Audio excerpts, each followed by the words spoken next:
Hi guys, it's Jacob on the One Up Top, and I'm now going to do the reaction to the Stonewall banker of the weekend, Leicester versus Sheffield United. Leicester, granted the opposition wasn't great and they've had their turmoil with Chris Wilder leaving.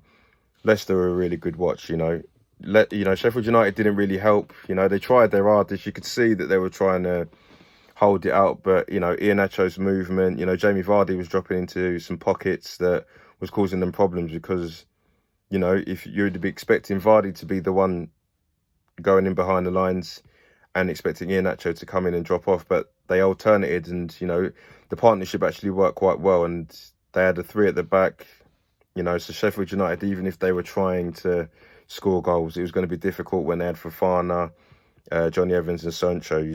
Any team would struggle to get past them three. But Leicester needed that. They've two on the bounce now. Up until Man United won, they jumped into second. So, the top three in the league are pretty much looking certified. United are grinding out results. Leicester are doing the same. So they look like they're going to get those automatic Champions League spots, along with one other who, at the minute, nobody seems to really want it. Chelsea probably look the front runners. Liverpool playing tonight.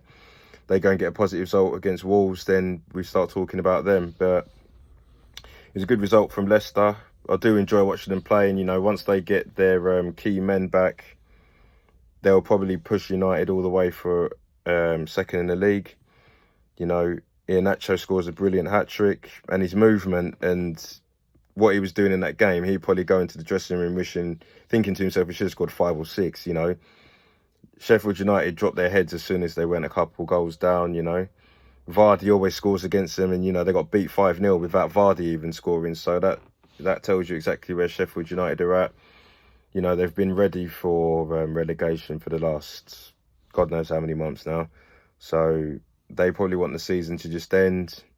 There'll be players there, that will be trying to stay in the Premier League. There isn't too many of them, but you'd look at an Ampadu. Ramsdale, the goalkeeper, seems that he's playing to stay in the league, and I think at a better team, he's another one of those candidates for the number 2 spot, along with your Nick Popes and your Tom Eatons. But Sheffield United, you want them to go down with a fight, but they look like they've lost the fight ages ago. And as for Leicester, unfortunately they're out of Europe, but they'll just be concentrating and take a game at a time. They've got Man United at the weekend in the FA Cup. So, Leicester will be looking at that thinking if they can cement top 2 and win an FA Cup, that's great progression. And for me, when I look at Leicester, I was watching them this weekend and something dawned on me.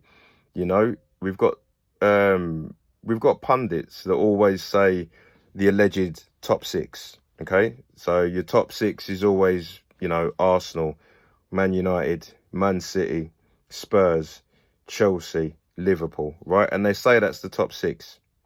Now, like I said, I'm the most unbiased fan you're ever going to get. Over the last 10 years, if they're going to say that over the top 6, I don't see how Spurs are classed as a top 6 side and Leicester aren't. Because Leicester have won the Premier League in the last 10 years. A few campaigns, I think they've finished above Spurs. Spurs are classed as a top 6 side because we've got a big stadium and the Champions League finishes.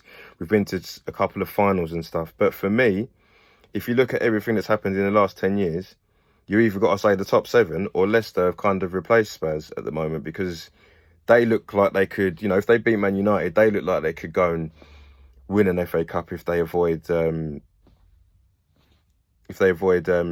City or something like that in the Cup. And if they go and finish second in the league and pit Man United with all the injuries and the lack of funds that they've got, just imagine Leicester with a load of money. So I look at Leicester as a really good side, and for me, they're a top 6 side.